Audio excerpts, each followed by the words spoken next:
Hi hello ನಮಸ್ತೆ ಮಧುರಾ ಚಾನಲ್ಗೆ ಸ್ವಾಗತ. ಇವತ್ತು ದೀಪಾವಳಿ ಹಬ್ಬದ ಸ್ಪೆಷಲ್ ಗರಿಗರಿಯಾದ ಹಾಗೆ ರುಚಿಕರವಾದ ಕಾರ್ಕಾರವಾಗಿರುವಂತಹ ನಿಪ್ಪಟ್ಟನ್ನು ಹೇಗೆ ಮಾಡ್ಕೊಳ್ಬಹುದು ಅನ್ನೋದನ್ನು ತೋರಿಸ್ತಾ ಇದ್ದೇನೆ. ಹಬ್ಬಕ್ಕೆ ಖಂಡಿತ ಟ್ರೈ ಮಾಡಿ. ಬನ್ನಿ ನೋಡೋಣ ಹೇಗೆ ಮಾಡೋದಂತ. ಮೊದಲಿಗೆ ನಾನು ಒಂದು ಪಾತ್ರೆಯನ್ನು ತೆಗೆದುಕೊಂಡು ಇದಕ್ಕೆ 1 ಕಪ್ ಆಗುವಷ್ಟು ಅಕ್ಕಿ ಹಿಟ್ಟನ್ನು ಸೇರಿಸ್ತಾ ಇದ್ದೇನೆ. ನೀವು ಜಾಸ್ತಿ ಕ್ವಾಂಟಿಟಿಯಲ್ಲಿ ಮಾಡೋದಾದರೆ ಜಾಸ್ತಿ ಕ್ವಾಂಟಿಟಿಯಲ್ಲಿ ಸೇರಿಸ್ಕೊಳ್ಳಿ. ಹಾಗೆ 3 ಟೇಬಲ್ ಸ್ಪೂನ್ ಆಗುವಷ್ಟು ಕಡಲೆ ಹಿಟ್ಟು, 1 ಟೇಬಲ್ ಸ್ಪೂನ್ ಆಗುವಷ್ಟು ಖಾರದ ಪುಡಿ, 1 ಟೇಬಲ್ ಸ್ಪೂನ್ ಆಗುವಷ್ಟು ಜೀರಿಗೆ, 1-2 ಟೇಬಲ್ ಸ್ಪೂನ್ ಆಗುವಷ್ಟು ಬಿಳಿ ಎಳ್ಳು, ಸ್ವಲ್ಪ ಕಟ್ ಮಾಡ್ಕೊಂಡಿರುವಂತಹ ಕರಿಬೇವಿನ ಸೊಪ್ಪು,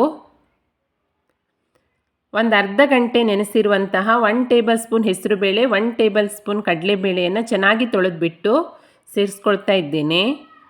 ನಂತರ 2 ಟೇಬಲ್ ಸ್ಪೂನ್ ಆಗುವಷ್ಟು ಕಾದಿರುವಂತಹ ಬಿಸಿ ಎಣ್ಣೆ, ರುಚಿಗೆ ತಕ್ಕಷ್ಟು ಉಪ್ಪು.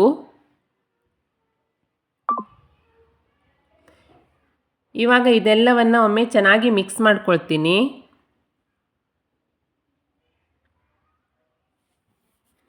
ನಂತರ ಇದಕ್ಕೆ ಉಗುರು ಬೆಚ್ಚನೆಯ ನೀರನ್ನು ಸ್ವಲ್ಪ ಸ್ವಲ್ಪನೇ ಸೇರಿಸ್ಬಿಟ್ಟು ಚಪಾತಿ ಹಿಟ್ಟಿನ ಹದಕ್ಕೆ ಇದನ್ನು ಕಲಿಸ್ಕೊಳ್ತೀನಿ. ನೀರು ತುಂಬ ಬಿಸಿಯಾಗಿರಬಾರ್ದು, ಉಗುರು ಬೆಚ್ಚಗಿನ ನೀರಲ್ಲಿ ಕಲಿಸ್ಕೊಳ್ಬೇಕು. ನೋಡಿ, ಈ ರೀತಿಯಾಗಿ ಚಪಾತಿ ಹಿಟ್ಟಿನ ಹದದಲ್ಲಿ ಇದನ್ನು ಕಲಸಿ ಒಂದು 10 ನಿಮಿಷ ನಾನು ಸೈಡಲ್ಲಿ ಇಟ್ಕೊಳ್ತೀನಿ.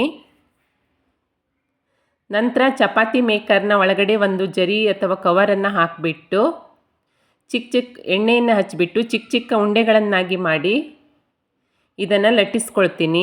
ನಿಮ್ಮ ಹತ್ರ ಚಪಾತಿ ಮೇಕರ್ ಇಲ್ಲ ಅಂತ ಹೇಳಿದರೆ ಚಿಕ್ಕ ಉಂಡೆಗಳನ್ನಾಗಿ ಮಾಡಿ ಪೂರಿ ಲಟ್ಟಿಸುವ ಹಾಗೆ ಕೂಡ ಲಟ್ಟಿಸ್ಕೊಳ್ಬೋದು. ನೋಡಿ, ಈ ರೀತಿಯಾಗಿ ಬರುತ್ತೆ.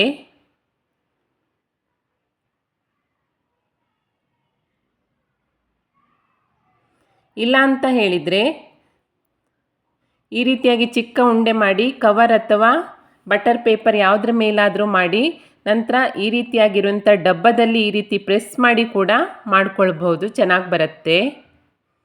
ನಾನು ಇದೇ ರೀತಿಯಾಗಿ ಎಲ್ಲ ನಿಪ್ಪಟ್ಟುಗಳನ್ನು ರೆಡಿ ಮಾಡಿ ಇಟ್ಕೊಳ್ತೀನಿ.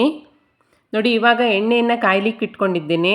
ಮಧ್ಯಮ ಉರಿಯಲ್ಲಿ ಎಣ್ಣೆಯನ್ನು ಚೆನ್ನಾಗಿ ಬಿಸಿ ಮಾಡಿಕೊಂಡು ಎಣ್ಣೆ ಕಾದ ನಂತರ ನಿಧಾನವಾಗಿ ನಾವು ಮಾಡಿಟ್ಕೊಂಡಿರುವಂತಹ ನಿಪ್ಪಟ್ಟನ್ನು ಹಾಕಿ ಕರಿಬೇಕು.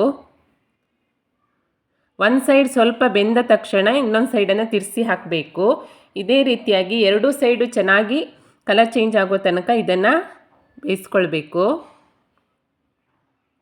ನೋಡಿ, ನಾನು ಮೈದಾ ಹಿಟ್ಟನ್ನೇನು ಸೇರಿಸಿಲ್ಲ, ಆದ್ರೂ ಉಬ್ಕೊಂಡು ಚೆನ್ನಾಗಿ ಬರ್ತಾ ಇದೆ ನಿಪ್ಪಟ್ಟು.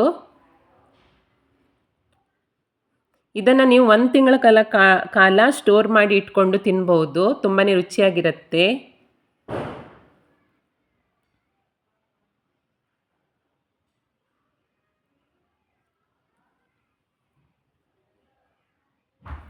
ನೋಡಿ, ಈ ರೀತಿಯಾಗಿ ತಿರ್ಸಿ ಹಾಕಿಬಿಟ್ಟು 2 ಸೈಡು ಕಲರ್ ಚೇಂಜ್ ಆದ ತಕ್ಷಣ ಎಣ್ಣೆಯಿಂದ ಇದನ್ನು ಎತ್ಕೊಳ್ಬೇಕು. ಇವಾಗ ರೆಡಿಯಾಗಿದೆ, ಎಣ್ಣೆಯಿಂದ ಎತ್ಕೊಳ್ತಾ ಇದ್ದೇನೆ. ಇದೇ ರೀತಿ ನಾನು ಎಲ್ಲ ನಿಪ್ಪಟ್ಟನ್ನು ಎಣ್ಣೆಯಲ್ಲಿ ಕರಿತೀನಿ.